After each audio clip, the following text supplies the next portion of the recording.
Do you want to draw this one? You just need to follow my steps. Look at the direction and shape of my lines or curves.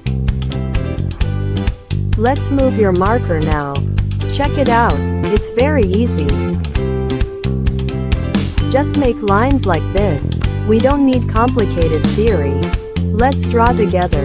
Don't be afraid of being wrong. Everyone has their own artistic soul.